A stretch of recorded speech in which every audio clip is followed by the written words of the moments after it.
Et nous accueillons tout de suite Laurent Albi, responsable des Traders Live chez Day by Day. Bonjour Laurent. Bonjour Lucie, bonjour Antoine. Bonjour Laurent. Alors pour cette fin de semaine, est-ce que vous avez des convictions? Parce que je rappelle que normalement vous êtes un homme de conviction, vous arrivez Absolument. toujours avec de C'est très vrai. bonnes idées. Et puis depuis quelques temps vous vous dites voilà les marchés sont haussiers, c'est compliqué de trouver C'est des vrai. bonnes opportunités. Donc aujourd'hui est-ce que ça change? Est-ce que c'est toujours la même chose? Écoutez, non, moi je trouve pas que ça change. Je trouve que ce sont des marchés un petit peu compliqués. Pourquoi? Très rapidement, parce que on a des indices européens qui progressent de manière phénoménale. Ça fait environ 2 mois que le CAC, par exemple, est en progression, qu'il a pris environ 19%. C'est des performances qui sont très rares. Donc c'est difficile de rentrer sur ces marchés parce que les stops sont très loin. On est par ailleurs sur une séquence tout à fait exceptionnelle de surperformance des indices européens face aux indices américains.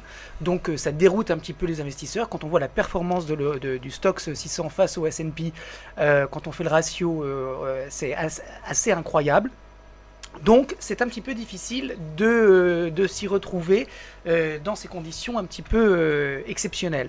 Sur le marché d'échange, on a un dollar qui est en consolidation. Certains techniciens ont tracé un triangle sur cette consolidation du dollar.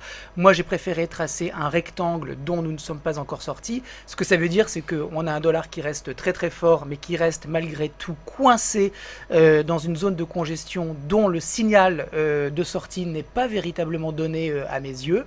Voilà, on le voit à l'écran, on est encore sous cette zone de résistance, donc c'est possible qu'on en sorte, mais moi je préfère privilégier la consolidation. On a un euro qui hier a fait une très forte chute, mais à l'image du dollar index, on n'a pas cassé les précédents creux et je sens le piège à plein nez.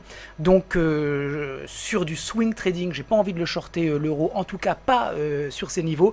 Donc Lucie, oui, la situation est un petit peu délicate. Ah. Alors, Mais vous avez trouvé des petites choses à nous dire quand même. parce que je trouve toujours des choses. Lucie. Alors, on va s'écarter un petit peu de ce que j'appelle le mainstream, c'est-à-dire les actifs dont tout le monde parle tout le temps et qui sont encombrés. Et on va aller chercher un petit peu à la périphérie des idées qui sont malgré tout liquides. Et la première, c'est sur le Forex et c'est le dollar américain contre le réal brésilien. Alors, le réal brésilien, c'est une devise qui est faible.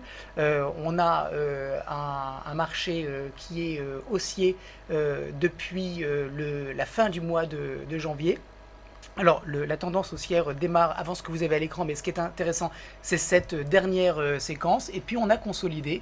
Et là, pour le coup, je trouve que on a une lecture haussière tout à fait acceptable, tout à fait défendable, puisque ce matin, vous voyez, on est en train de... Alors, la bougie que vous avez à l'écran, c'est la bougie d'hier, mais ce matin, on est en train de démarrer doucement sur ce cross. Et je pense que si on faisait un petit pullback vers 2,89, et ben ça serait un bon prix d'entrée avec un stop d'invalidation sous 2,81,40. On peut viser 3, mais on peut être beaucoup plus ambitieux à moyen terme parce qu'il y a une résistance importante qui date de 2004 qui est à 3,19 et je pense que ce cross peut y aller tranquillement d'ici le mois de juin. Donc évidemment, là je vous donne des perspectives qui sont très éloignées.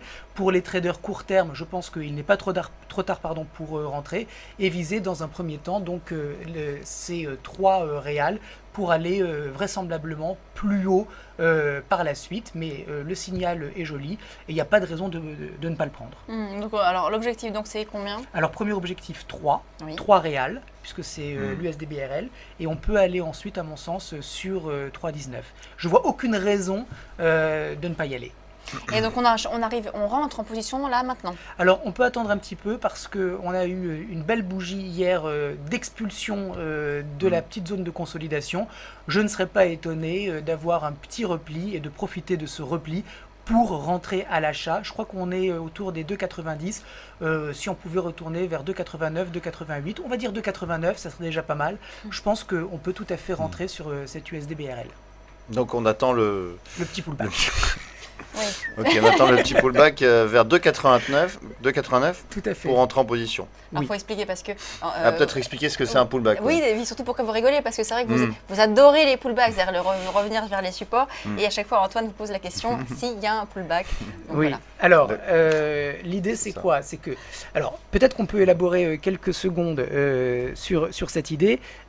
Quand les prix franchissent un niveau important, que ce soit une résistance ou un support, ils viennent souvent, mais pas toujours, retester ce niveau. Alors ce qu'il faut savoir, c'est que quand un actif rompt un support, la baisse est souvent soudaine et on peut avoir une accélération et le pullback n'est pas obligatoire. En revanche, quand un actif franchit une résistance, les probabilités d'avoir un pullback sur ce franchissement de résistance est beaucoup plus important parce que c'est beaucoup plus difficile de faire monter les prix que de les faire descendre.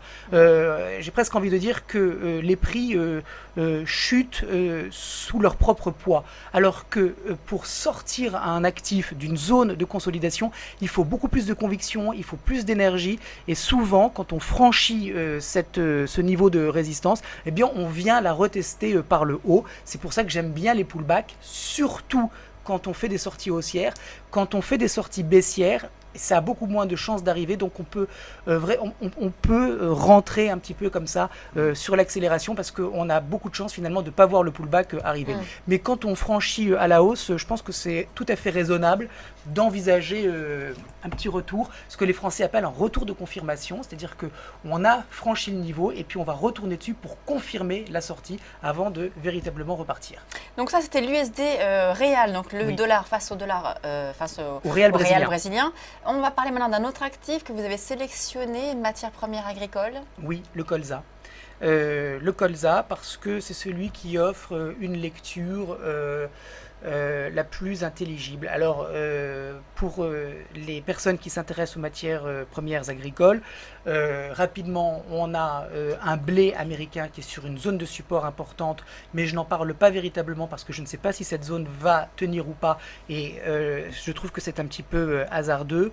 On a des sojas américains et européens qui sont un petit peu pris dans des zones de consolidation assez grandes, donc la lecture n'est pas évidente. Le colza, en revanche, est moins traité, c'est ce que je vous disais tout à l'heure, c'est-à-dire qu'on est un petit peu à la périphérie des actifs dont on parle le plus souvent, mais ça reste quand même liquide. Et sur le soja, si on zoome un petit peu, on voit un marché qui depuis le mois de septembre est dans une séquence qui est haussière. À partir du mois de novembre, on remarque cette stabilisation des prix et un espèce de pullback assez violent finalement qui s'est fait jusqu'à la zone de consolidation précédente. On a des opérateurs qui ont décidé de payer le milieu de cette zone de congestion et on a un colza qui est reparti à la hausse et on a maintenant une zone de résistance que j'ai tracé en bleu et qui représente un petit peu une ligne de coup parce qu'on pourrait presque associer, c'est un petit peu tiré par les cheveux mais on peut quand même l'évoquer, une tête-épaule inversée avec, vous le voyez, donc l'épaule gauche, la tête qui fait le pullback sur 343 et puis l'épaule droite qui est atrophiée par rapport à l'épaule gauche, ce qui signifie qu'il y a beaucoup de pression acheteuse sur le colza, avec donc un franchissement qui a eu lieu avant-hier. Alors, on voit que ce franchissement, il a eu lieu de manière assez nette. Hier, on a fait un pullback, ce qui rejoint ce que je vous disais il y a quelques minutes. Autrement dit, on a fait cette sortie et puis on est retourné en intraday, tester à nouveau cette zone de congestion et puis regardez ce matin il y a un vrai signal haussier, donc je pense que sur le colza il y a un signal qui est intéressant à l'achat. On peut rentrer maintenant en position alors, c'est ça? Oui, alors on peut rentrer maintenant en position. Alors sur après, les cours actuels? Oui. Ou on attend un pullback? On peut toujours attendre un pullback, Lucie. C'est toujours une bonne idée d'attendre les pullbacks. Là, le pullback a déjà été fait. C'est ça. Donc. Alors en l'occurrence là, le pullback il a déjà été fait, donc on peut encore attendre le pullback, mais statistiquement, c'est un pullback, regardez, qui a été quand même assez profond hein, hier. Donc, on est vraiment retourné clairement à l'intérieur de la zone de consolidation. On a eu ensuite une bougie qui est venue confirmer donc ce pullback. Je vous prie de m'excuser, la bougie blanche que vous voyez à l'écran, c'est la bougie d'hier, hein, c'est pas celle de ce matin. Donc, on peut attendre un pullback, Lucie, mais en intraday et un petit pullback. D'accord. Parce que si on est trop gourmand et qu'on attend encore le même pullback que celui d'hier, là, pour le coup, le train va partir sans nous. Donc, on peut attendre un tout petit pullback de 15 ou de 60 minutes. Donc, on pourrait rentrer à quel niveau? Mais moi, je pense qu'on pourrait tout à fait rentrer à l'ouverture. Si on remonte le chart, si on ouvre aujourd'hui sur la clôture d'hier, je pense que Parce que là, c'est les marchés ne sont pas encore ouverts là sur le colza? Non, ils vont ouvrir d'ici une trentaine de minutes. D'accord. Donc, si on ouvre à 362,50, on peut rentrer. Si on fait un marché qui retourne à l'intérieur de la bougie d'hier, bah, c'est encore mieux. Si maintenant on avait un gap aussi à 365, je ne recommanderais pas de rentrer, mais franchement, ça n'a aucune chance d'arriver. Donc, pour simplifier, on a un niveau à 362,50 qui est le niveau de clôture d'hier, et je pense que ce niveau est intéressant. Tant que ça tourne autour, on peut rentrer sur le colza et on vise 374, donc un schéma haussier pour le rapeseed. Je vous rappelle que l'échéance c'est mai 2015, donc c'est un nouveau contrat, ne vous trompez pas. Et on a donc une lecture haussière sur cette matière première. Merci beaucoup Laurent Alby, responsable des Trader Live chez DBIT. C'est là pas la fin de l'émission, non. On va juste marquer une petite pause et on se retrouve dans quelques secondes. Merci Lucie.